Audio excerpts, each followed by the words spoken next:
G'day, my name's Tom Granlees and I'm a Research Officer with the New South Wales Department of Primary Industries and Regional Development. I'm here today at the KIDPLAN Research Station as part of the Going Ahead with Goats project, and we've also got the Measured Goats resource herd here in the background. The Measured Goats project is a co-funded project between the New South Wales Government and Meat and Livestock Australia Donor Company. The aim of the project is to collect a genomic reference population which will form the backbone of genomic prediction in the goat industry and modernise it to the standards of sheep and beef in Australia. The Measured Goats project is also working collaboratively with Western Local Land Services in the Going Ahead with Goats project to help build the adoption and extension of KIDPLAN breeding values.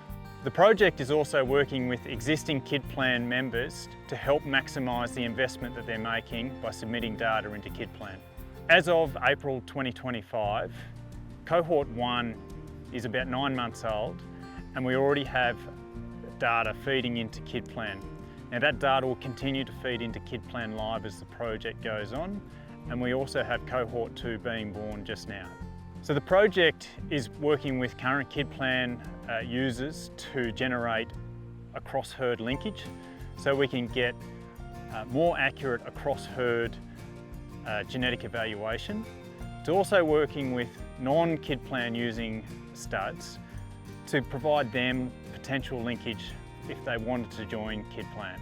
So this genetic across-herd linkage allows the breeders to get more accurate breeding values, which will help facilitate more accurate genetic gain across the industry and hence commercial producers who are buying those bucks at sale time.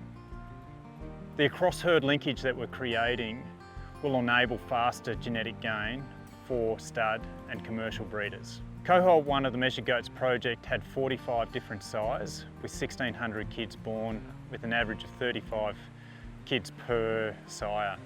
As of April 2025, there's now been 160 different bucks come through the gates, as well as 8 linkage artificial insemination sires. The dams of the progeny of these are a mix of boar, Kalahari and rangeland does who have been sourced over New South Wales and Queensland. All kids in the project are DNA tested, as well as the sires and dams, so we have an accurate record of who sire and dam are. So this is a really diverse snapshot of the goat population in Australia, and we'll continue trying to find unique and different genetics. Today we've drafted out 4 pens of kids out of these Cohort 1 does, and each pen is divided by sire. The first sire, he had the highest average post-weaning weight out of all the cohort. This sire also happens to be now the highest post-weaning weight buck in the KIDPLAN database at plus 7.3 kilos. The second buck that we've got here has been used in 4 other well-recorded KIDPLAN herds. So this buck was super important to the project because he allowed the Measured Goats flock to be able to get an accurate across-herd genetic benchmark. Now his post-weaning weight is 3.6 kilos.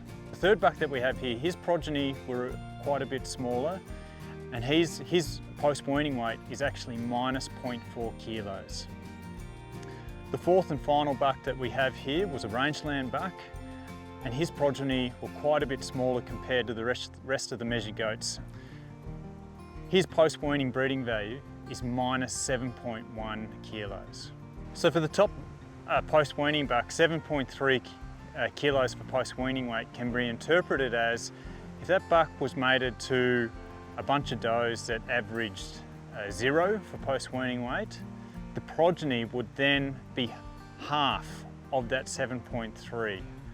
So it would be, the progeny on average would be 3.6 kilos heavier than progeny who were sired by a buck who was 0 for post-weaning weight.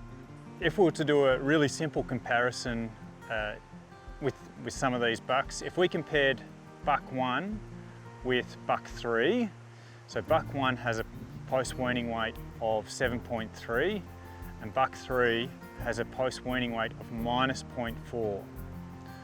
So the difference between the two bucks is 7.7 kilos.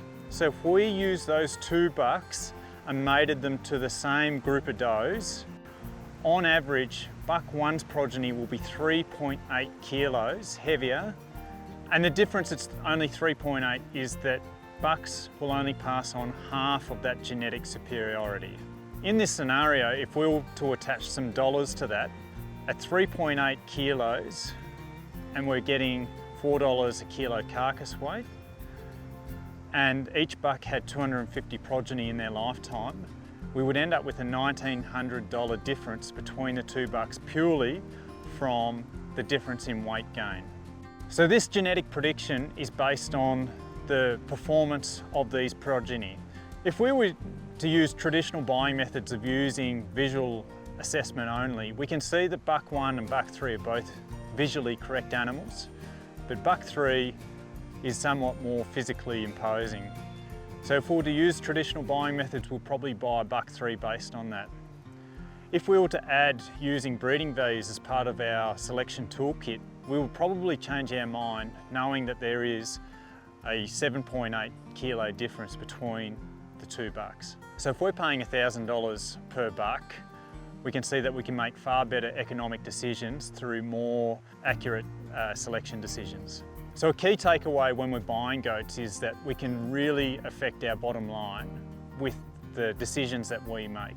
And comparing these two bucks can show that the direct difference is big, but then the flow on through maternal gene flow means that those genetics are long lasting and continue on through generations.